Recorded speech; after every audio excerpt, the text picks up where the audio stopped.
नमस्कार। आज मैं द्वितीय भाषा हिंदी भक्ति पद में जो मीराबाई है, मीराबाई के प्रति कुछ जानकारी देने के लिए मैं आपके सामने ठहरा हुआ हूं। पिछली कक्षा में मैंने भक्ति पद से परिपूर्ण जो रैदास का मैंने परिचय दिया था, उनके पद का विश्लेषण किया था। आपने उसको सम्मान दिया है, आदर दिया है। उसी आदर को ध्यान में रखते हुए मैंने मीराबाई के पद को भी आपके सामने प्रस्तुत करने का प्रयास करूंगा। अब ध्यान देकर सुनने की कोशिश करें बेटे। अब यहाँ पर भक्ति के बारे में तो मैंने पिछली कक्षा में कह चुका था, जहां पर भक्ति है वहां पर मुक्ति है। भक्ति जहां पर होती है वहां पर अच्छाई रहती है, सच्चाई रहती है, मानवता रहता है, परोपकार की भावना होती है। हर किस्म की भावना वहां पर रहती है और वहां पर किसी प्रकार की बुराई नहीं आ सकती, है ना बेटे। तो अब हम यहाँ पर अब मीराबाई के बारे में जब हम पढ़ते हैं तो इनका हम जितना भी वर्णन करें कम है, क्योंकि अक्सर कहा जाता है कि गरीब लोग भगवान को ज्यादा याद करते हैं, लेकिन मीराबाई ने यह सबूत दे दिया है कि अमीर लोग भगवान में इतने लीन हो जाते हैं कि अपना सर्वस्व निछावर कर देते हैं। अब देखिए, उन्होंने ऊंचे कुल में पैदा हुए थे, राजवंश के थे, चाहे तो बहुत ही माननीय जीवन गुजार सकते थे, व्यक्त कर सकते थे, लेकिन उन्होंने सांसारिक जीवन को व्यर्थ समझा, भक्ति को उत्तम माना। इसलिए उन्होंने भक्ति में लीन हो गए, भक्ति के कारण अपना सब कुछ निछावर कर दिए हैं, है ना बेटे। अब यहाँ पर अब इनके बारे में अगर हम देखें तो ये भक्ति काल के कवित्री हैं। अब भक्ति काल के बारे में मैंने इससे पहले कक्षा में बताया था, भक्ति काल के दो धाराएं होते हैं, एक है निर्गुण धारा, एक है सगुण धारा।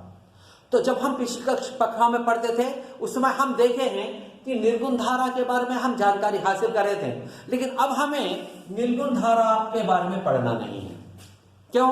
कि अब हमें चाहिए सगुण धारा, क्योंकि मीराबाई सगुण धारा की है। सगुण धारा का अर्थ है आकार वाले भगवान को व्यक्त करना, सगुण धारा है।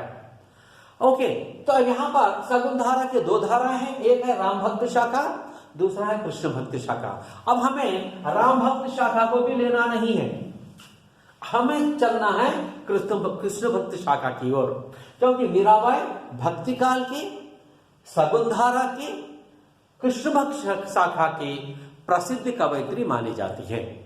तो अब यहां पर मीराबाई के बारे में जब हम लिए तो इनका जीवन काल है 1498 जन्म, 1573 मृत्यु, और इनका जन्म हुआ था कुर्की में और इनकी मृत्यु हुई थी द्वारिका में। ओके बेटे, अब यहां पर इनकी भक्ति के प्रति अगर हम देखें तो अब जब हम इनका पद पढ़ेंगे तो हमें समझ में आता है कि इनकी भक्ति कितनी डीप थी, कितनी गहराई की इनकी भक्ति थी, और भगवान की इन्होंने कितनी मान्यता देते थे, है ना बेटे। तब देखिए, अक्सर लोग उनसे पूछा करते थे कि तुम भगवान को इतना क्यों मानते हो, कृष्ण को इतना क्यों मान्यता देते हो। तब उन्होंने अक्सर जब लोग पूछते थे उनसे तो लोगों से कहा करते थे, क्या कहा करते थे?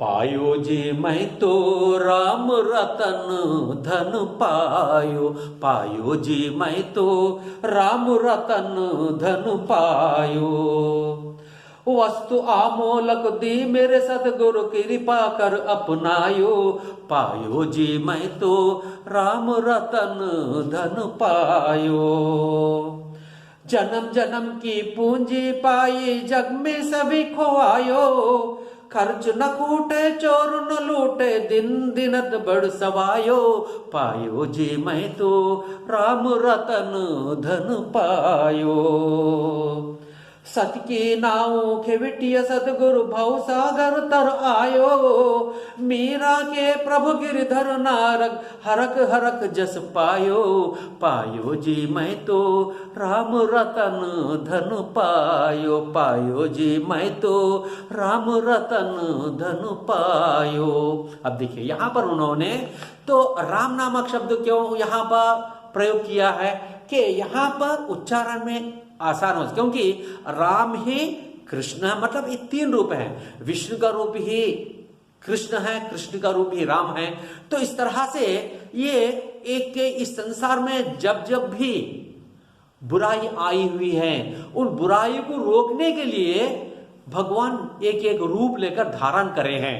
जैसा कृष्ण के रूप में आए हैं बहुत बड़े एक राक्षस का संहार करने के लिए, उसका नाम है, कौन था वो आपको ठीक तरह से मालूम है, तो वो था बहुत बड़ा राक्षस, है ना बेटे। तो उसी प्रकार से तो जब श्री राम के रूप में आए तो वो भी एक बहुत बड़ा दुष्ट आदमी था, उसको अंत करने के लिए आ चुके थे। तो इसी प्रकार से विष्णु के रूप में भी आ चुके थे। संसार में जब एक प्रकार की बुराई आ गई थी, उसको रोकने के लिए ये लोग आए हुए थे रूप बनकर। तो यहां पर मीराबाई कहती है, पायो जी मैं तो राम रतन धन पायो, पायो जी स्वीकारो जी, पायो स्वीकारना, अपनाना।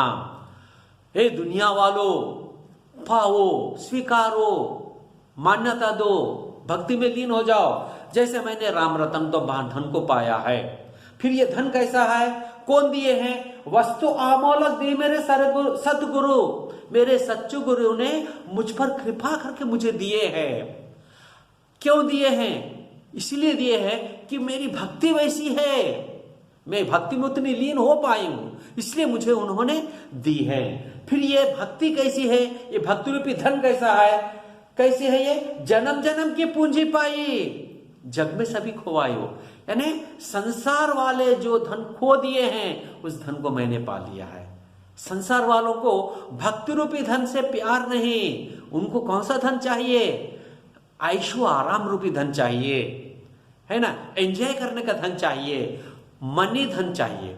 लेकिन यहां पर उन्होंने उस धन को त्याग कर मैंने ऐसे धन को पाया है। फिर ये धन का महत्व क्या है, खर्च न खूटे चोर न लूटे, दिन दिन बढ़त सवायो, खर्च नहीं होता, ना इसे चोर नहीं ले सकता, दिन प्रतिदिन बढ़ते ही जाता है, बढ़ते ही जाता है, जितना खर्च करे उतना बढ़ते रहता है। लेकिन वही सांसारिक धन खर्च करते कम होते चले जाता है। फिर कहते हैं, सत की नाव खेविटिया सतगुरु, भाव सागर तर आयो, भाव सागर, भावनाओं का सागर, यानी माया रूपी सागर। ये संसार क्या है, एक माया रूपी सागर है। माया का मतलब है झूठ, धोखा, फरेब, ये तमाम करना माया है।